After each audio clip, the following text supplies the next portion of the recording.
Hello there. In today's video, we will outline how to optimize the content for our WordPress blog. And you can refer to pages 54 and 55 in the blueprint, and you'll see the same example that's up on the screen right now.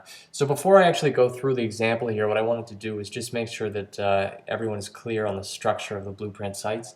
So I'll just pull up a little example here and just go over it quickly with you. This is a site that has the correct structure of what we want to do for the blueprint sites here. And if you take a look on the right sidebar here, this is what I want to make clear.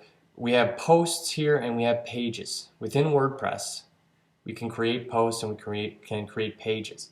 And our pages are based on our keyword research. So there's going to be a handful of, say, 5 to 10 of these pages. And those are based on the keyword research that we've done. And those are sort of the core site pages. You get your home page, and then you're going to have these 5 to 10 other main pages that are based on the keywords you've selected. Now, in addition to those pages, once you've initially written those pages, we're also going to have a series of posts, and we call these support posts. The posts support the actual pages. So what we're doing is we're creating these posts and they are driving links to our pages. So that's the structure that we like to do here. So I'm going to show you an example of how to optimize a page and how to optimize a supporting post for your blueprint blog. So what I'll do now is just head back over to the example that I had originally up on the screen, and we'll go over it. Now this is a page.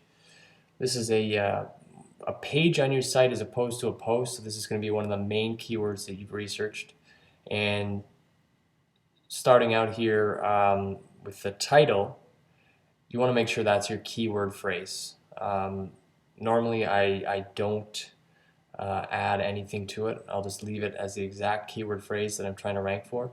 And in addition to having the keyword phrase in the title, it's important to have the same keyword phrase in the first sentence of the actual content of the first paragraph here.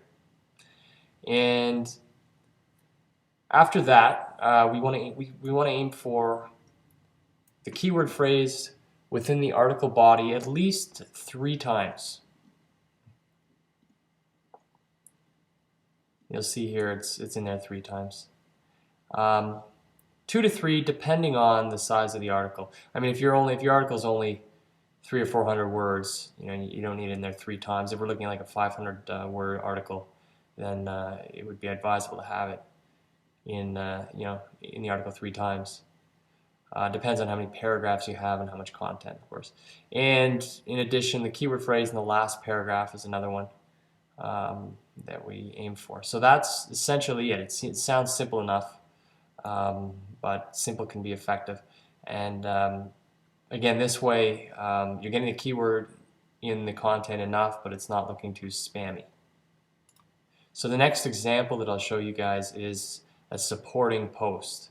Now, although similar, the supporting posts do have a number of different attributes that we want to pay attention to. So what I'll do is I'll click on this example of a supporting post here that I have, and we can go over it. So what we'll do is begin at the top of this page in the title. And before I actually go over it, I just want to make it clear that this supporting post, this example here, is based on the first page that I showed you. The CNA training article was one of the main, would have been one of the main pages on the blueprint site. And because the focus of that particular page was CNA training, this supporting post is also going to be focused on that.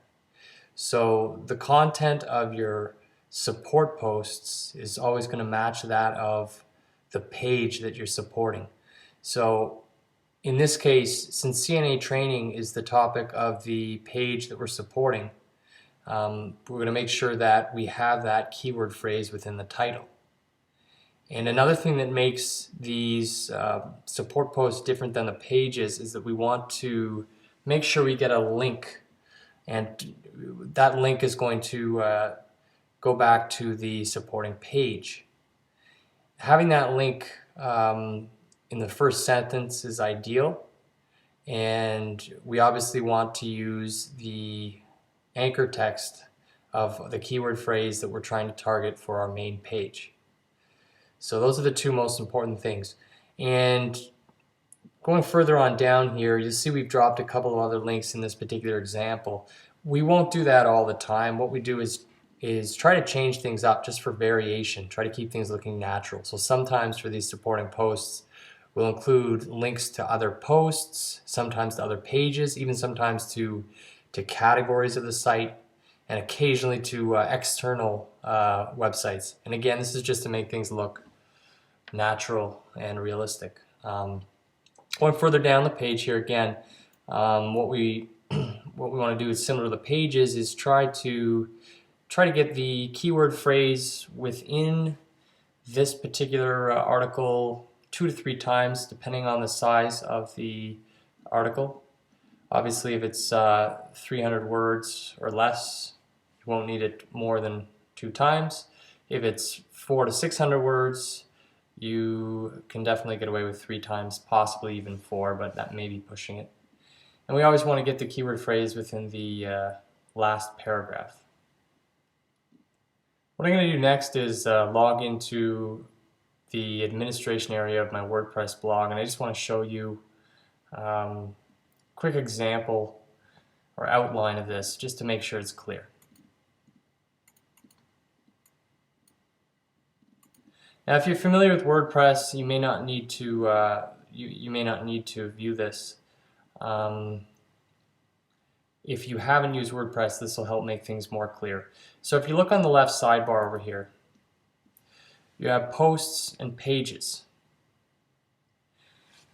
The pages are going to be made up of a series of approximately 5 to 10 keywords that you've chosen, that you've done your research on, and have confirmed that they are attainable and they're receiving good search traffic and the competition isn't too high. So you're going to post pages for those. Once you post your pages, your 5 to 10 pages, the main part of your site, the core of your site, is complete. And what we're going to use the posts for is to support those pages. And the posts, ideally, you're going to post new content every 1 day, 2 days, no more than 3 days. If you can do it every other day, it's ideal. We've even put sites together that we've updated 2 times daily, basically splitting an article in half, say a 600-word article, 2 300-word posts, split up, 1 in the morning, 1 at night, and that's actually worked really well. The more you can update the site, the better. Consistency is also important too, so don't update the site every day for a week and then leave it for 2 weeks. So I'm just quickly going to click on post here to show you add new post. So these are the supporting posts, and what you'll do here is you'll enter the title that will have the keyword phrase in it for the page that you're supporting, and then obviously the article is going to go in here. The all-in-one SEO plugin is one that we are going to be using. It also has room for the title down here. You can keep the title the same as the post title, and if you leave the post title as it is, it'll automatically make that the page title. And then you'll have a description and some keywords for the particular article here. So I hope that's clear. Site pages and supporting posts, that's the main structure of these sites, and it works really well. And I think what I'll do is put a diagram together just to make sure it's completely clear for everyone. But if you have any questions on it, feel free to shoot us an email or visit the forum. Thanks a lot for watching the video.